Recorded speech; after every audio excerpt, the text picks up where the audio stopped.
I'm thinking, look at this amazing, wonderful opportunity that has been granted for me. I decided to hit her with the best thing that I possibly could have thought of in that span of time to which I was perplexed. I'm not the Rizzler, bro. What was I supposed to do next?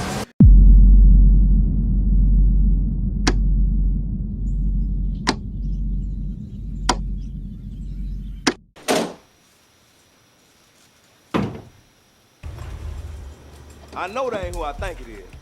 Oh, how y'all doing? How y'all doing? Hey, back there. Man, it feels good to be back. Feels good to be home, baby. It feels good to be home. And before y'all ask, yes, I did bring the milk. But more importantly, oh, I got tea. I got tea on tea on tea on tea on tea. Came with the stories and the tea hot. I got tea actually still boiling as we speak. So, oh, we gonna have stories flowing on this channel. Let me pack it up so I can break it out and we can get straight into it. I'm actually about to get y'all all nice and cozy and intimate. It's been a minute since we've had a one-on-one, right? Yeah, just you and me. Almost all by ourselves. Oh! Ew! Dude! What the fuck? Now, I'm gonna pull a door and talk to y'all directly. How many of y'all here have simped? Come on, go ahead. Have you simped? If you said anything other than yes, you are straight capping. Colin Kaepernick levels. Because here, we don't cap. Y'all looking to see the hairline today or what's left of it. But each and every single one of y'all has simped before, and there's no shame to it. Because no matter how hard y'all simped, it was not worse than mine. You know what? I'll be right back. Hold on.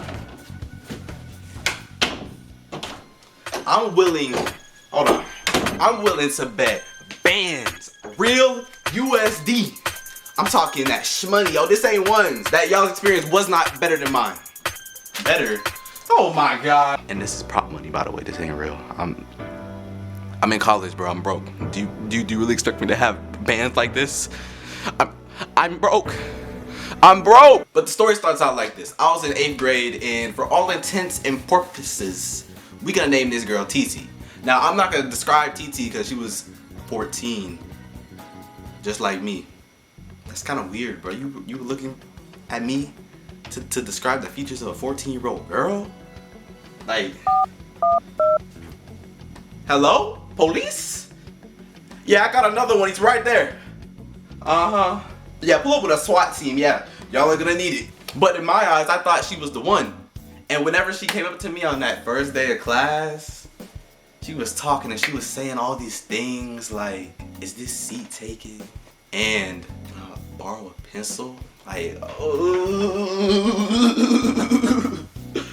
ooh, a young boy was in love.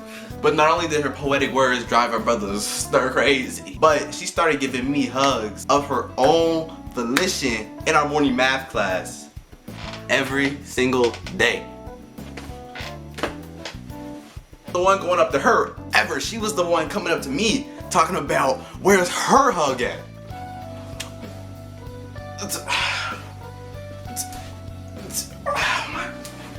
Now keep in mind, y'all, I had tennis first period outside for like an hour and a half. When I came back inside, I wasn't smelling like Old Spice, if you care for my reserve. And she was still passing up football guys and class clowns alike to give me a hug. And this ain't no church hug. This ain't no, oh, grandma's watching, hold on, let me just hug. No, I'm talking that full frontal, that chest to chest. A young boy's life was changed forever. So my freshman year rolls around, and I'm sitting in my school's courtyard doing homework that was probably due that day, I'm not gonna lie. And from the very far distance, I saw that somebody walked out of the school.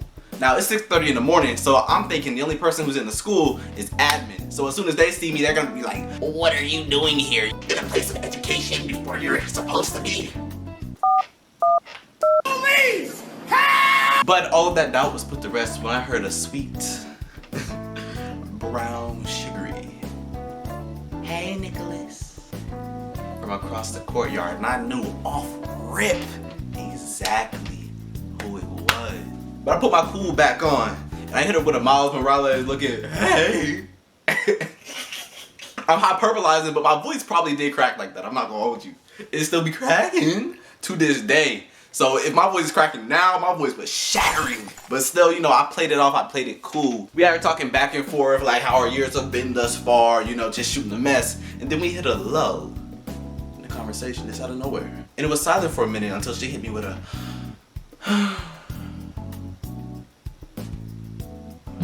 and of course I said, what's wrong? And then she hit me with another oh, nothing. Obviously something was up. But I was dense in the 9th grade. Vibranium couldn't cut through my skull, it was so thick. So I just said, okay. And I just went back to doing my math homework like it was nothing. Then I get 2 sentences into this word problem that I'm doing. And then she hits me with a, oh, well, it's just that I'm in this club and I don't have anybody to partner with. I don't know anybody. Oh, really? Is that so?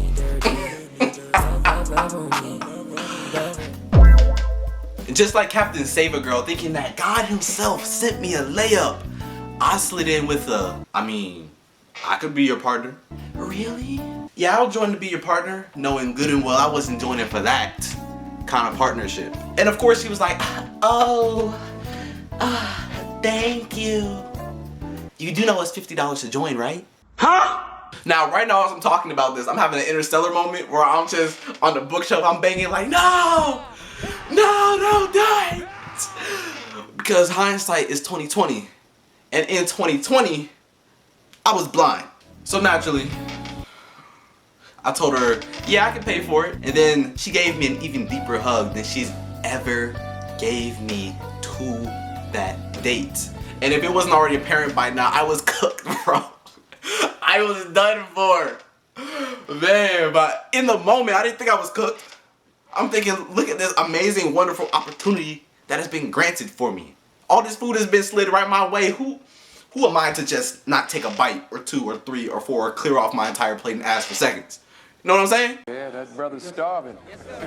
So with money in hand, I paid my way to get into this club called FCCLA.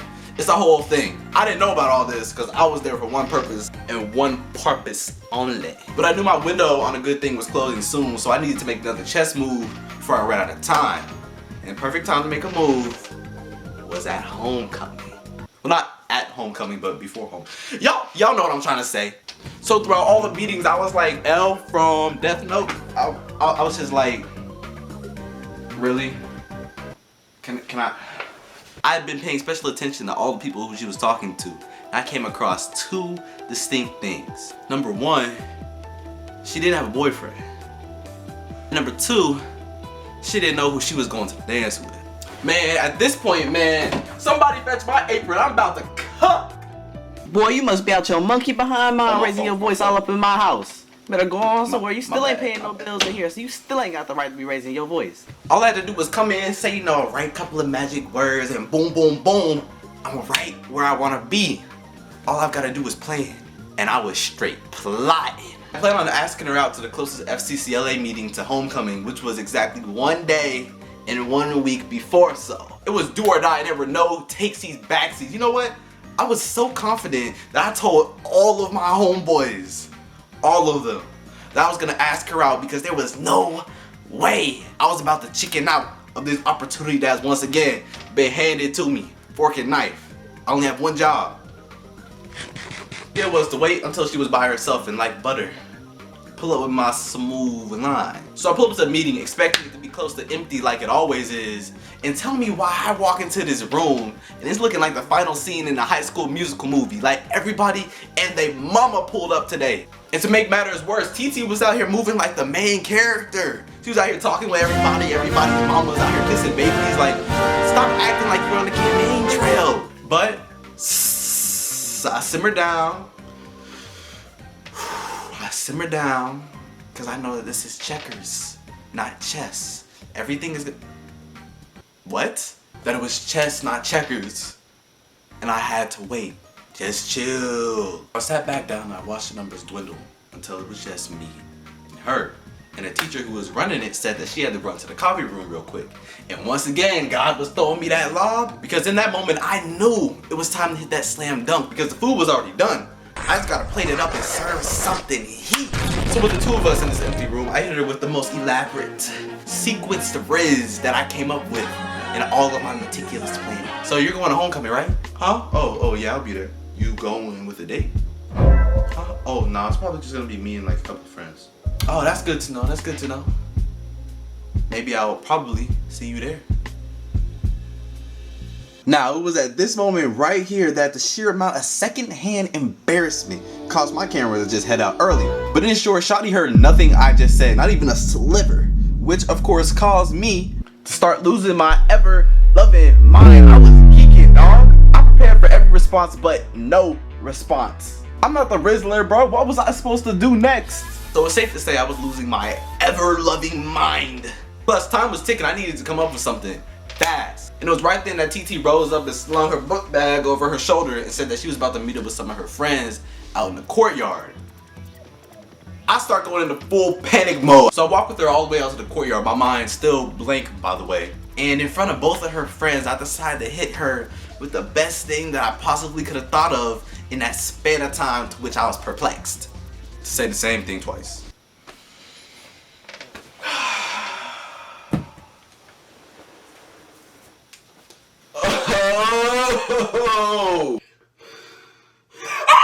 And it was on that second time that she finally got the memo of what I was trying to say. And before she could even say anything to respond, one of the girls who was sitting there, who, I'm not gonna lie, was built like She-Hulk, minus the she, is all like, what did you say to my girlfriend? I beg your pardon. Yo, girlfriend? Like, yeah, girlfriend. And then proceeds to lay one of the nastiest, sloppiest, most sinful wet French kisses I have ever seen in my life on the girl who I like so much. As if my heart already wasn't curb stomped, TT decided to finish the job with saliva dripping down her chin. Looked me dead in my eye like I am to you right now. It said I was nowhere near her type. She said that she and the incredulous Hulk and friends were going to a basketball game. She would see me at the next FCCLA meeting like nothing happened and dipped. I'm not gonna lie to y'all, that was, in case y'all couldn't tell already, was rough. Especially when I turned back around and walked back into the school, I realized that the doors were locked.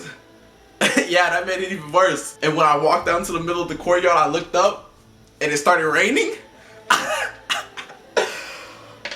Oh my gosh. I had every single right to turn into a villain that day. And as if this story can't get any worse, the worst part about this entire experience was, this wasn't my last time simping. And the drama between me and TT was literally just getting started. But I'll save that for another time. If we can get this video to 22 likes, 22, I'll do a part 2 because, oh boy, it gets a lot worse.